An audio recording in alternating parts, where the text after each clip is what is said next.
பண்ணுறீங்க? நான் இங்கே பார் இதுக்கு பேர் தான் பஞ்சகவ்ய விளக்குன்னு பேர். ஓஹோ, இந்த பஞ்சகவ்ய விளக்கு தான் இப்போ நான் செஞ்சிட்ருக்கேன். சரியா? அதுக்கு என்ன பண்ணணும்னா இது மாட்டு சாணம். சரியா? நான் என்ன பண்ணேன், மாட்டு சாணத்தோட மாட்டு சாணம், மாட்டோட கோமியம், மாட்டோட பால், மாட்டுலேருந்து அந்த பால்லேருந்து எடுத்த நெய், அந்த பால் வர ஊற்றி எடுத்த தயிர். சரியா? அதாவது மாட்டு சாணம், கோமியம், பால், தயிர், நெய், இந்த 5 பொருளும் கலந்து மிக்ஸ் பண்ணி உருண்டை பிடிச்சி கொஞ்சம் கொல கொலன்னு இருக்கும், கொஞ்சம் லைட்டாக வெயிலில் வச்சு எடுத்து ரெடி பண்ணி வச்சுருக்கேன். இப்போ என்ன பண்ணால் இந்த என்னம்மா இதை வச்சு என்னம்மா பண்ணுவாங்க? இந்த கலவையில் கலந்ததுக்கு பேர் தான், இதுக்கு பேர் பஞ்சகவ்ய பொருள்னு அர்த்தம். இப்போ இந்த பொருளை வச்சு, அதாவது பாஞ்ச் அப்படின்னா 5ன்னு அர்த்தமா? ஆமாம். இந்த காவியமான இந்த பொருட்களை வச்சு என்ன பண்ண போகிறோன்னா விளக்கு செய்யணும். இப்போ நான் வந்து செஞ்சுட்ருக்கேன். காலையில் செஞ்சு கொஞ்சம் காய வச்சு எடுத்து வச்சுருக்கிறேன். இத்தனை விளக்கா? ஆமாம். இப்போது இதை கொஞ்சம் நான் செஞ்சுட்ருக்கேன், இந்த மிச்சத்தோட செஞ்சு வச்சுட்ருக்கேன். சரியா? இது ஃபுல்லாக வைக்கணுமா?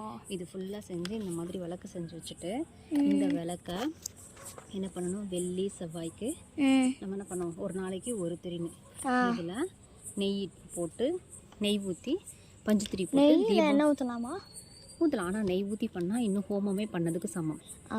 அதில் நெய் ஊற்றி பஞ்சுத்திரி போட்டு தீபம் போட்டோம் அப்படின்னு சொன்னால், தீபம் எரிஞ்சதுக்கப்புறம், தீபம் போட்டோம்னா அதுக்கப்புறம் இந்த இது ஃபுல்லாக சேர்ந்து மொத்தமாக வந்து ஹோமம் வளர்த்த மாதிரி எரியும். ஸோ அது எரிஞ்சு முடிஞ்சதுக்கப்புறம் சாம்பலாக மாறிடும். அதை எடுத்து நாம் விபூதியாக யூஸ் பண்ணிக்கலாம்.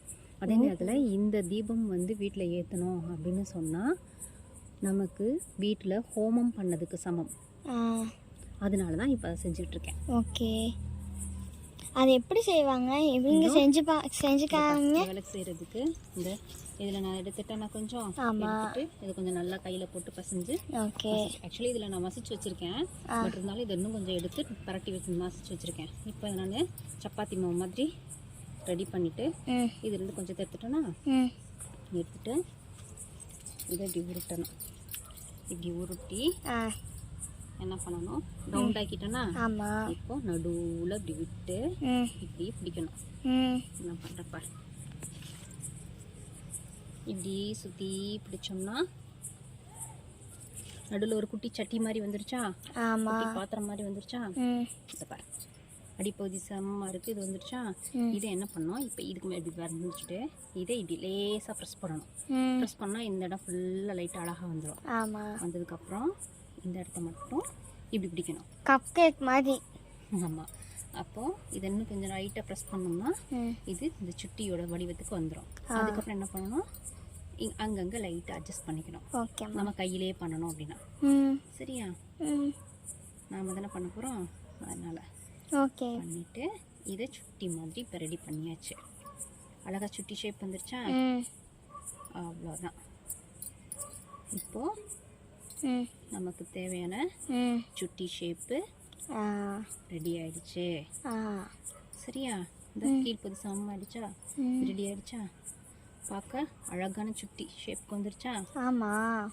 இதை அப்படியே எடுத்து என்ன பண்ணணும், வெயிலில் காய வைக்கிறதுக்கு வச்சிடணும். இது என்ன ஆகிடும், காலையில் வெயிலில் நல்லா காஞ்சு இந்த மாதிரி ஃப்ரெஷ்ஷான பீஸாக, ட்ரையான பீஸாக நமக்கு கிடச்சிரும்.